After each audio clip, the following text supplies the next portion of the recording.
Con el gerente de marketing del Instituto Nacional de Carnes, Lautaro Pérez Rocha. La primera pregunta que se me ocurre es, yo sé que es muy difícil hacerlo muy breve, pero bueno, ¿qué balance general se puede hacer desde el INAC sobre este año COVID-19, digamos, en lo que tiene que ver con el mercado cárnico? Hola, ¿qué tal? Bueno, muchas gracias. Es un gusto estar con ustedes y con toda la audiencia. El balance que hacemos del año, de este año 2020, yo diría que es un balance positivo. Si nos retrotraemos no solo al 13 de marzo, cuando empezó la epidemia, sino antes, porque tenemos que recordar a la audiencia que ya desde fines del año pasado, de diciembre del 2019, ya empezamos con los problemas cuando empezó la pandemia. Y después tuvimos aquellos 3 meses bastante duros con nuestro principal mercado, que es China. Después siguió en Europa, ¿verdad? Entonces la exportación ya viene con un año entero, digamos, de problemas fuertes, ¿no?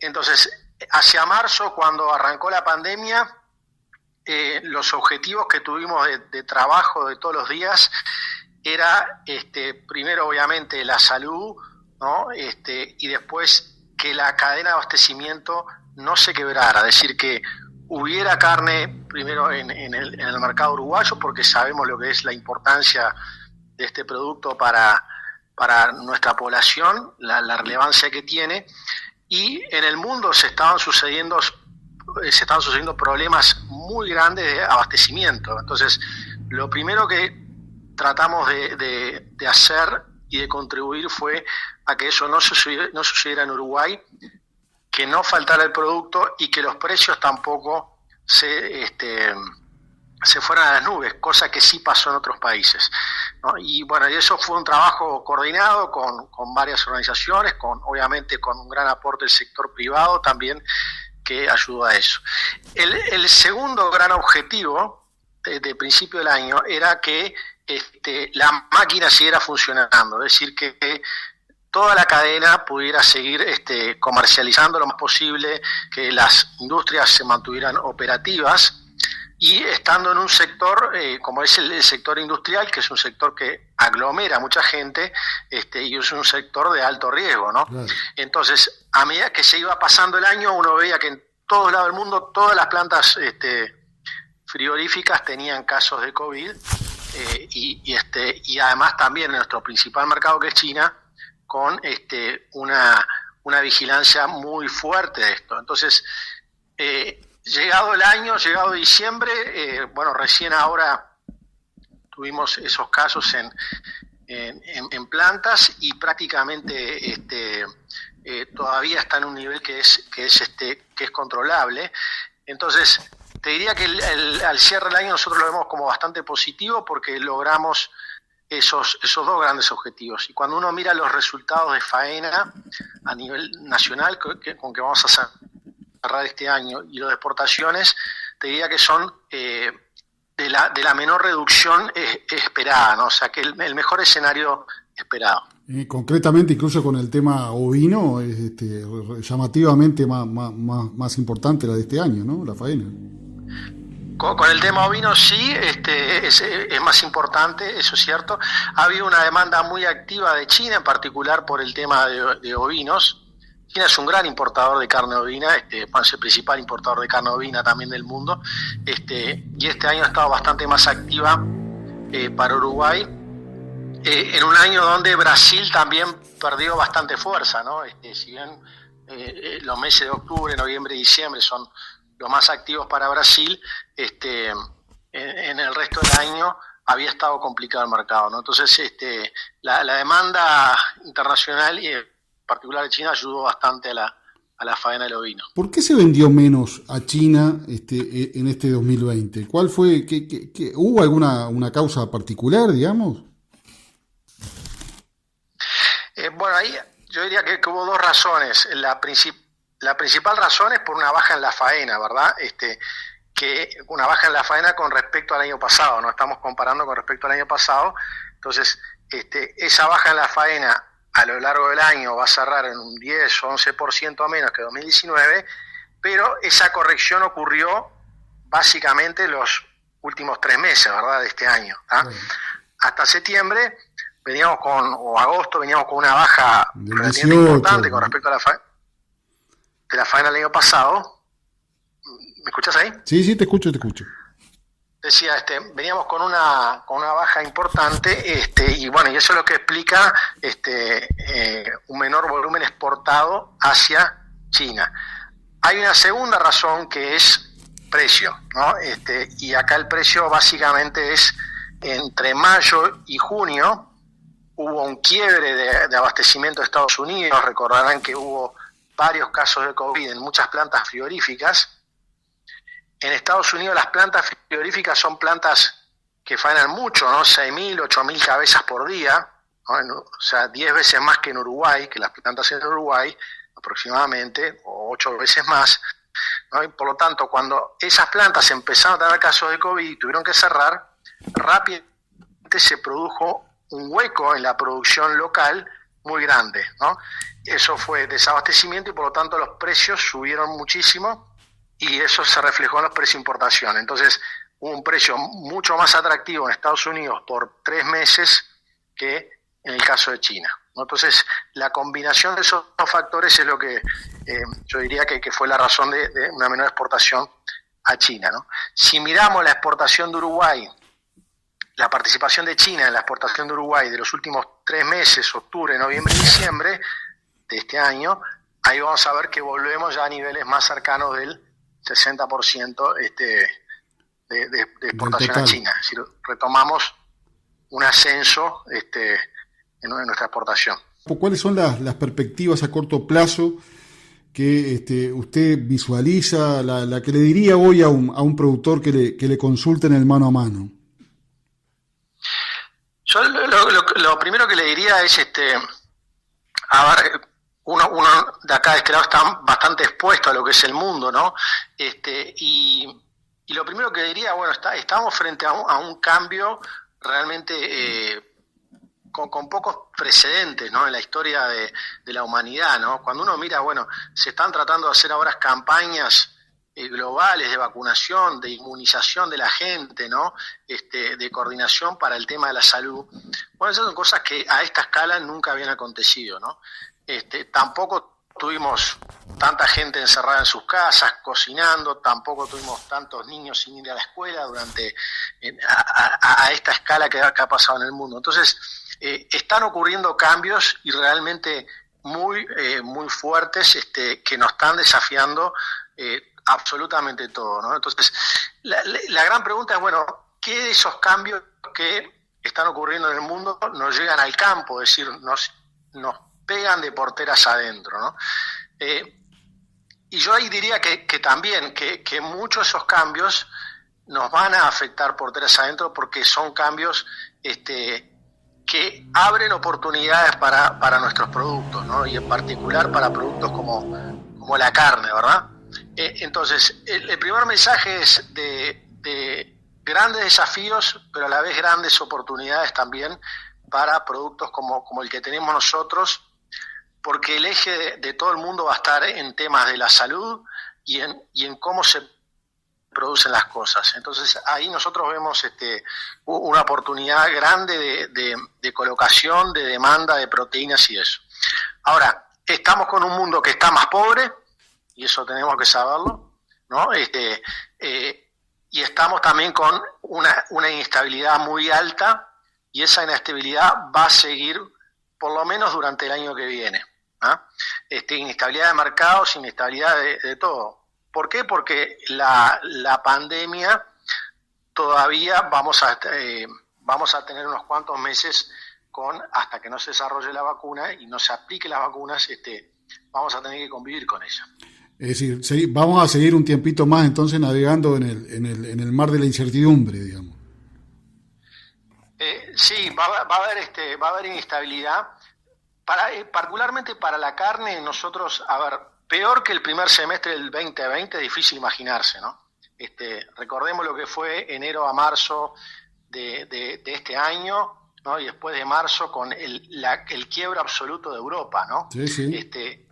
Y que ahora repicó de vuelta, porque hasta ahora Europa empezó a levantar un poco, pero hasta hace unas semanas no quería carne y pagaba 2 pesos por los principales cortes, ¿no? Entonces, a ver, un escenario difícil, más difícil que el del primer semestre de este año, yo no me plantaría, yo soy más positivo, ¿no?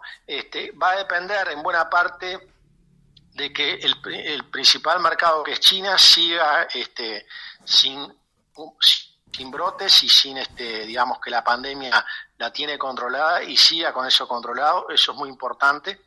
¿Por qué? Porque eso va a dar tiempo a que se recupere Europa y se recupere Estados Unidos, ¿no? Casi todas las proyecciones que hay, que nosotros conocemos de lo que se llama la inmunización de la gente, vacunación, si escuchábamos la conferencia del GACH, del equipo técnico, sí, hace un rato. Hace muy reciente, exacto, estaban mencionando, bueno, hasta que no esté la vacuna y la inmunización, va a ser difícil. Bueno, en casi todos los países, y sobre todo en Estados Unidos y Europa, están dando que los niveles de inmunización, es decir, de la gente, de vacunación efectivos, se van a alcanzar en el segundo semestre del año que viene. Entonces, hasta ese entonces vamos a tener un escenario que va a depender de las políticas y de los controles que puedan hacer cada sociedad. Y eso afecta a los restaurantes, afecta a los hoteles, afecta al turismo, afecta a los eventos, afecta a los viajes, afecta absolutamente todo, ¿no? Y por lo tanto afecta la forma en que la gente va a comer y lo que la gente está comiendo. Desde nuestro lado, lo más importante va a ser que podamos tener un control de nuestra cadena de abastecimiento, de nuestra producción, de nuestra industrialización, y que no se nos altere y no se nos vaya realmente de madre de la cuestión, ¿no? Ahí creo que va a estar el partido. Lautaro, usted mencionó el caso China, que obviamente que es un caso muy especial y por supuesto que relevante para todo el mundo, no solo para nuestro país en materia de comercio exterior y de importación y exportación de bienes, ¿no? En el caso de China, últimamente estamos viendo que, bueno, este año tuvimos una reducción importante en nuestras exportaciones hacia allí. Estamos viendo últimamente que está pagando menos o que está haciendo fuerza al menos para pagar menos valor por la carne. Está implementando este tipo de barrera no arancelaria, que son los controles por los envases de COVID-19. ¿Hasta dónde el Uruguay no debe plantearse de forma urgente, de forma paulatina, no ser tan chino dependiente de la importación y de alguna manera esta situación del 2020 ya de hecho no la ha hecho menos dependiente? ¿Hasta dónde no es una ventaja que hayamos exportado menos y ampliamos el mercado de Canadá, el mercado de Rusia, el NAFTA, en fin? Bien, soy Horacio, comparto la segunda, digamos, parte de tu comentario o afirmación, diciendo con la primera. Diría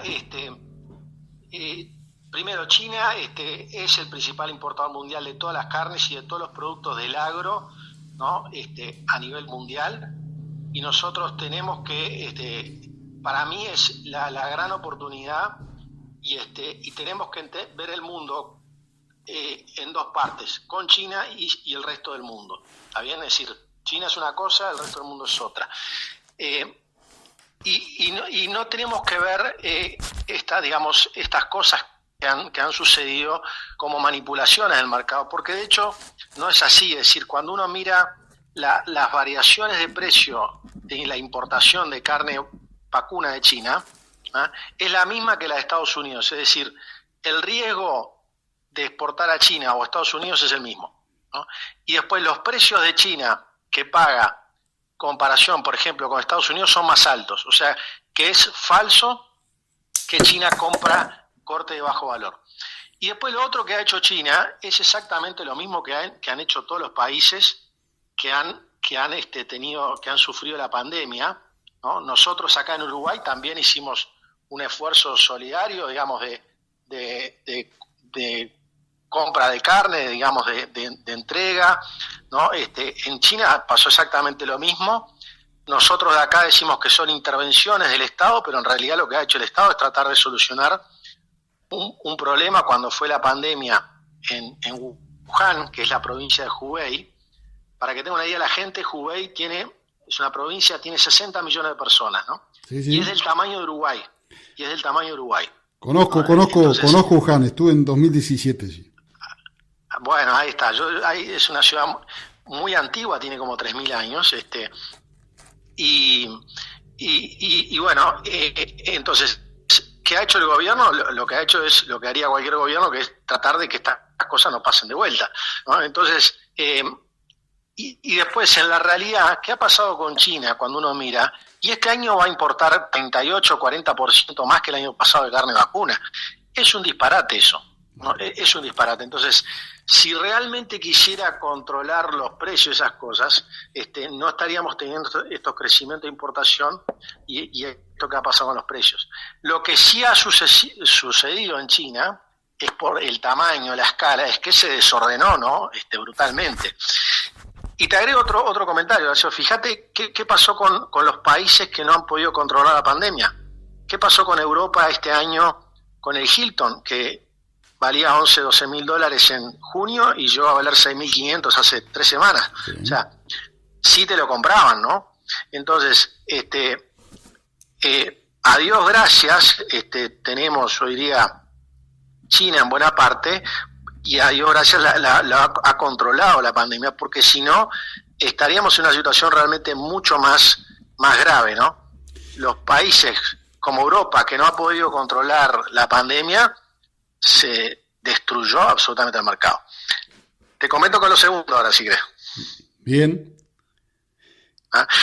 Con respecto a la segunda parte, sí es verdad, o sea, cuanto más diversa tenga uno la cartera de destinos exportadores, mejor, desde luego, ¿no? Entonces, ahora, ¿cuál es el problema? Que para exportar más a Estados Unidos, a Canadá, a Japón, a Corea, ¿no? Y a otros países, tenemos que resolver un problema de lo que se llama acceso, que son los acuerdos comerciales que tiene Uruguay, que es prácticamente ninguno. En realidad tenemos 3 o 4 acuerdos comerciales con países relevantes, y eso no hicimos los deberes durante muchos años, durante 30, 40 años, y bueno, y esas cosas se pagan en momentos como ¿no? Entonces, y no se resuelven de un día para el otro. Entonces, perdimos el tren. Cuanto menos lo perdimos, no quiere decir que no podamos pelearlo nuevamente. Uruguay, somos un país agroexportador, y el agro es el 75% de las exportaciones nuestras. O sea, tenemos que dedicar nuestra vida todos los días, ¿no? En todos los niveles del Estado, del gobierno, digamos, y del sector, a buscar mejores condiciones, porque se nos va la vida, ¿no? A ningún país se le va la vida como Uruguay con estas cosas. Entonces, es algo que se puede. Es más difícil. Nosotros para eso hemos generado ese espacio de Procarnes que se ha llamado este año, que tiene ese objetivo, ¿no? Y precisamente, ¿en qué está Procarne? ¿En qué está la marca carne uruguaya, aquella, o producto uruguayo? No sé, que usted mismo había manejado, Lautaro, en alguna presentación que le escuché en el Prado, creo que fue del INAC. Y bueno, y han habido problemas con la industria en Procarne. ¿Qué ha pasado con eso? Sí, ahora Procarnes es un espacio de coordinación, donde está la Cancillería, el Ministerio de Economía, el Ministerio de Ganadería, el INAC, básicamente, y después el sector privado también. Es un espacio que venía funcionando hace 4 o 5 años, lo relanzamos este año con el nombre Procarnes y con una renovación del compromiso para trabajar en los mercados internacionales, porque se nos va la vida en esto, ¿no? Entonces, ese espacio viene funcionando activamente ahora con el sector público, Cancillería, Ministerio y con INAC, y realmente ahí tenemos objetivos, algunos que son sanitarios, ¿no? O sea, una de las cosas que Uruguay tenemos que lograr es la habilitación sanitaria, y esto depende del Ministerio de Ganadería y en segunda medida bastante menor de Cancillería. Sanitaria, ¿qué quiere decir? Que Vietnam nos habilite, que Indonesia nos habilite, que Malasia nos habilite, que Filipinas nos habilite. Es decir, hay varios países del sudeste asiático, que es donde está la gente y donde va a estar el comercio hacia adelante, donde hoy todavía no tenemos habilitación sanitaria y tenemos que lograrla, ¿no? Eso primero. ¿Y en qué estamos en eso? Las otras que son... Un breve paréntesis, ¿en qué estamos en eso? En eso estamos a ver, estos son idas y vueltas de técnicas, ¿no? De informes técnicos y de cartas, emails, visitas técnicas entre las autoridades oficiales nuestras y las autoridades oficiales o destinos, ¿no? Eso está en distintos grados de avance, ¿no? Que la pandemia lo que nos ha costado es la posibilidad de literalmente tomarse un avión, ¿no? Y sentarse con las autoridades de cada país y decir, bueno, esto hay que cerrarlo, ¿no? O sea, Uruguay no puede ser que no tengamos esos países habilitados sanitariamente, ¿no? Entonces, está en avance, faltan en algunos casos todavía algunas instancias que muchas veces están del lado de allá, ¿no? No es que estén todas del lado de acá, ¿no? Algunas están de nuestro lado, otras están del otro lado de allá. Entonces, ese es un tema muy importante. Todo lo que es sanitario, y lo hemos vivido también con Estados Unidos, ¿no? Que también tuvimos los problemas de los rechazos de contenedores, ¿verdad? Todo lo que es sanitario vinculado a la salud, hay que prestar el gancho ahí y la energía e invertir, ¿no? Nosotros tenemos que invertir en mantener esos sistemas, porque todo eso esa ventaja que tuvimos ciertamente durante muchos años ya no está más, ¿no? Tenemos que ser conscientes que ya no corre más esa ventaja con el resto del mundo, ¿no? El mundo está cambiando muy rápido, eso tenemos que tenerlo claro. Gerente, en lo que tiene que ver con usted lo mencionó en algún pasaje de esta entrevista, el tema de nuestras ventajas comparativas, nuestro valor agregado. Hace algunas semanas nosotros publicamos una noticia dada a conocer en Argentina de que Marfrig había exportado carne orgánica a un valor 50% superior al del mercado, digamos. No sé si usted vio la noticia, pero digo, más allá de eso, sí. ¿Se está trabajando algo en Uruguay en eso? ¿Usted tiene noticias de eso? ¿INAC está haciendo algo en esa dirección? Sí, Uruguay, a ver, te diría que en carne orgánica es pionero en la región y si me apretás mucho te digo fuerte en el mundo, ¿no? Tengamos presente que los desarrollos de carne orgánica empezaron en Uruguay hace por el 98, 99, las primeras certificaciones de carne orgánica, hace poco ponía que ahora en diciembre se cumplieron 20 años la primera certificación que logró el pool en el año 2000, diciembre del 2000, para Europa, para producir carne orgánica para Europa. Después enseguida la tuvo el Tacuarembó y en 2003 los dos para Estados Unidos, ¿no? Entonces, Uruguay tiene 20 años de programas de carne orgánica que inicialmente se fueron desarrollados para Europa, ¿no? Pero Europa, ¿qué pasa? Europa es autosuficiente en carne orgánica, o sea, tiene carne orgánica, y nunca fue un mercado que pagara por muchos cortes y sobreprecios importantes en carne orgánica, y además teníamos las cuotas que son muy grandes en Europa y muy fuertes, ¿no? Muy despiadadas, por decirlo de alguna forma. Hasta que, entonces, el desarrollo fue incipiente hasta que apareció Estados Unidos en forma fuerte, y eso fue en los últimos 6-7 años, que comenzó a levantar la compra de carne orgánica, porque Estados Unidos no puede producir carne orgánica. Y te diría que Uruguay es uno de los principales abastecedores de carne orgánica de los Estados Unidos, ¿no?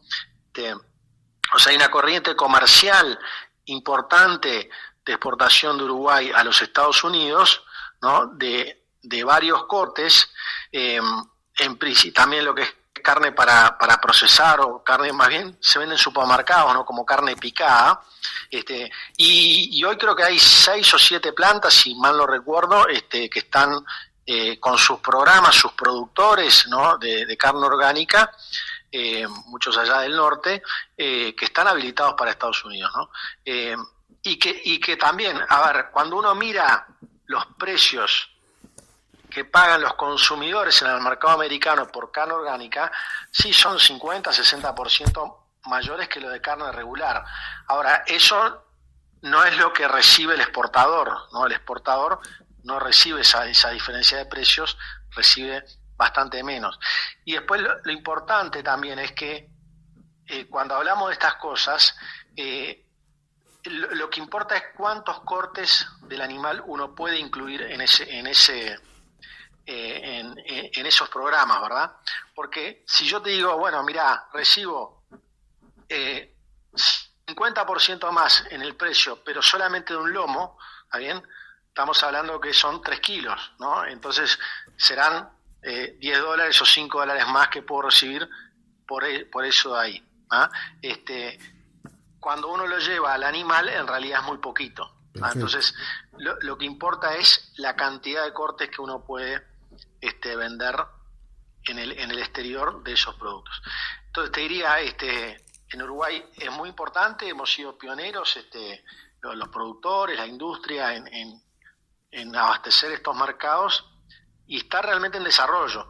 Tenemos la limitante de Uruguay, que bueno, es la cuota, ¿no? Las 20.000 toneladas famosas que tenemos con Estados Unidos, que cuando se nos acaba eso, el descuento en el precio es del 26,4%, ¿no? Y eso hace que derivemos a otros mercados. Lautaro, en cuanto a pensando un poco más, tal vez un poco más a lo lejos, está muy lejana la posibilidad de vender carne desde acá, desde tan lejos de los centros económicos mundiales, de los grandes centros. Está tan lejos la posibilidad de vender en forma directa a consumidores vía internet, a través de estas plataformas nuevas que hay, en fin, que están pululando, digamos, en el mundo. Bueno, cuando uno dice venta directa, la primera respuesta es: en Asia sí, todo es posible, de la misma forma que nosotros, ¿no? Compramos lo que sea de China, de acá por internet, y nos llega a nuestra casa. Bueno, de allá también se puede comprar lo que sea y que le llegue a la casa de alguien allá, ¿no? Entonces, la primera respuesta es sí. La segunda respuesta es que es más bien para Asia, y que eso es por un lado es una oportunidad muy grande, porque la gente cuando compra por internet, cuando decimos comprar por internet, compra por el celular, ¿no? Es decir, la gente agarra el celular y compra ahí, ¿no? En China, yo lo he dicho muchas veces, prácticamente ya no existe el dinero monetario, físico, ¿no? Todo se paga con el celular, ¿no? Con el código QR del WeChat. Exacto, con el código, ahí tú lo has visto, ¿no? Y tiene una eficiencia fenomenal en la última milla, ¿no? Es decir, el último tramo hasta llegar al hogar, ¿no? Ahí son muy eficientes, entonces eso hace que puedan vender lo que sea con el celular. La venta de carne sí está creciendo muy fuerte, es una enorme oportunidad para Uruguay, y además está muy integrado con los supermercados, con absolutamente todo, ¿no? Y bueno, también el mundo de la carne es un mundo complejo, que es financieramente muy, muy exigente, ¿no? Asia está en el otro lado del mundo, eso es una cosa que a veces la damos por alto, pero están en el otro lado del mundo. Tenemos un tiempo de tránsito muy largo de acá hasta Asia. Claramente. ¿Aló? Tenemos un tiempo, decía, muy muy largo de acá hasta Asia, y eso dificulta algunos productos y dificulta algunas cosas, ¿no? Pero la oportunidad es realmente muy grande.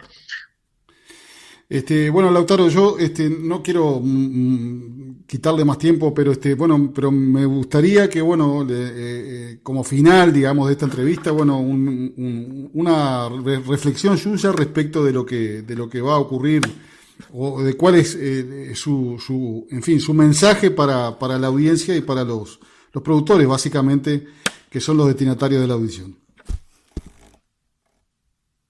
Bueno, yo creo que lo primero es un deseo, ¿no? De salud, obviamente, que es lo más importante para todos.